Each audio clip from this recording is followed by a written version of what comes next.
चिंता घटी, जैसे चाहत आपकी घटेगी हटेगी आपकी चिंता खत्म। चाह हटी चिंता घटी, मनवा बेपरवाह, जिसकी कोई इच्छा नहीं, इच्छा खत्म, वही शहंशाह, वो बादशाह है, वो राजा है। और यदि छोटी छोटी चीजों की इच्छा लेकर के हम बैठे हुए हैं तो हम तो भिखारी हो गए। इसलिए विचार करना, इसके पास में पूरी पृथ्वी का राज है, इसके पास में सुंदर पत्नी है, इसके पास धन की कमी नहीं है, दुश्मन इसका मुकाबला नहीं कर सकते, भाई अरिमर्दन है, इसका राज्य वैभव फैला हुआ है और नाम प्रताप भानु। अब क्या चाहिए भैया, अब क्या चाहिए?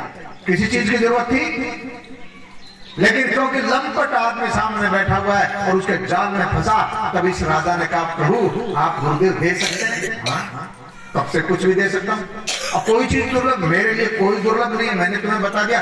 एक तन में बैठा हूं, जब से सृष्टि बनी है मैं किसी गांव में नहीं जाता, आज तक इसी आश्रम में इसी जगह एक शरीर से बैठा हूं, इसलिए मेरा नाम एक तनु है। एकदम से विश्वास हो गया। हम भी झूठे लोगों के ऊपर ऐसे विश्वास कर लेते हैं। और ये झूठा व्यक्ति जानते कौन था? इस प्रताप भानु से हारा हुआ राजा मुंह दिखाने के लिए घर तो नहीं गया, जंगल में आके बैठ गया। तो प्रताप भानु उसको नहीं पहचान पाया, दाढ़ी वाड़ी लगा ली थी, लेकिन ये प्रताप भानु को अच्छे से पहचान गया। अब बताओ, वो संत है? नहीं।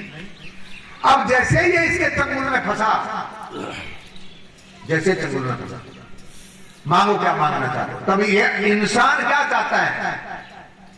यदि भगवान का भगत है तो वो कुछ चाहत नहीं रखेगा। संसारी आदमी क्या चाहता है? जो उसने चाहा, प्रभु दे सकते हो तो दो काम कर दो। क्या? मैं बूढ़ा ना हूं और मरूं नहीं,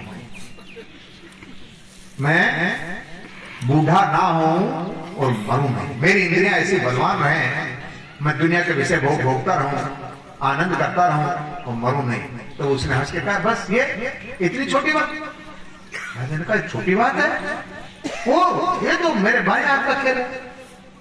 गुरुदेव ऐसा हो सकता है? बिल्कुल हो सकता है, लेकिन इसके लिए तुम्हें एक काम करना पड़ेगा राजा।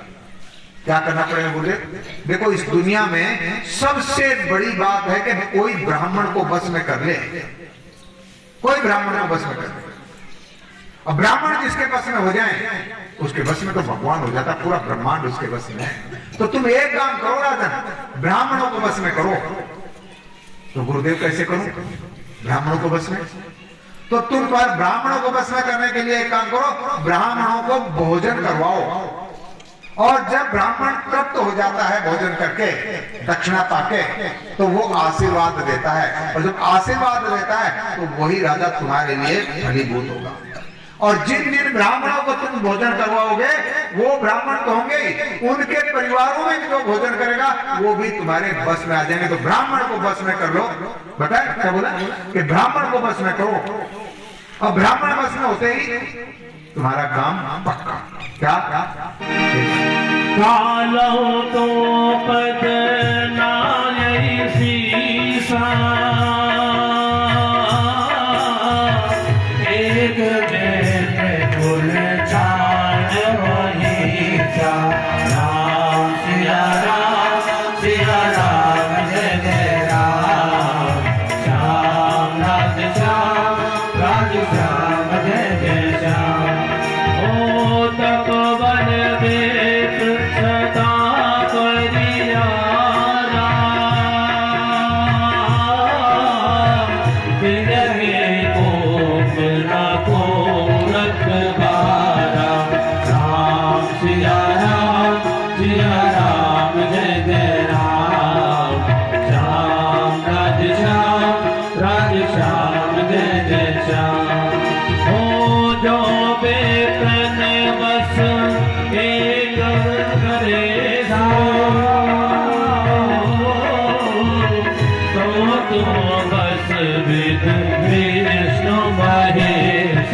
ये जो ब्राह्मण होते हैं ना, ये तप से श्रेष्ठ हैं, तप करने से श्रेष्ठ हैं। और इनकी श्रेष्ठता इतनी है कि इनके बराबर कोई नहीं है। तब से श्रेष्ठ है, इसलिए उनको वश में करना बहुत मुश्किल है। लेकिन जो भी ब्राह्मण को वश में कर ले, क्योंकि ब्रह्मा विष्णु महेश भी इनकी आज्ञा से आए, तो ब्रह्मा विष्णु महेश भी तुम्हारे कंट्रोल में आ जाएंगे। गुरु जी क्या करूं, क्योंकि समय का अभाव, इसलिए जल्दी जल्दी चले। तो गुरु जी ने कहा एक ही कारण है, इनको भोजन करवाओ और इनसे आशीर्वाद लो। लेकिन भोजन कौन करवाए, इसमें गुरु जी ने कहा एक बात, बेटा ये बात किसी से मत कहना। जो भी कोई आपका गुरु, जो भी कोई संत, जो भी कोई महात्मा जिसको आप गुरु मानते हैं, वो आपको ये कहे कि ये बात किसी से मत कहना, सावधान हो जाना, सावधान हो जाना। क्या बोले ये, मैं जो तुम्हें बता रहा हूं राजन, ये बात यदि किसी छठे कान के पास गई, छठा कान बोले तो छठा कैसे, दो मेरे दो तेरे, आगे फिर छठा, यदि ये बात छठे कान पे गई तो राजन तेरा सर्व सत्यानाश हो जाएगा। और बात क्या बताई कि ब्राह्मणों को बस में करने के लिए भोजन करवाओ। और कौन सा भोजन करवाओ, रसोई मैं पकाऊंगा और भोजन तुम दोगे, जिमाओगे तुम, खाना मैं बनाऊंगा। ये बात किसी को पता नहीं चलना चाहिए। और आज के तीसरे दिन मैं तेरे यहां आ जाऊंगा, तेरी रसोई में मैं काम करूंगा, ब्राह्मणों को न्योता दे दो, जिमाओ। और ये राजा गुरु जी के चरणों में नमन करके, गुरुदेव ये तो बड़ा आसान काम है। अब ये किसी को कह नहीं रहा है, ये विसंकल्प करके गुरु जी के आश्रम में सो गया।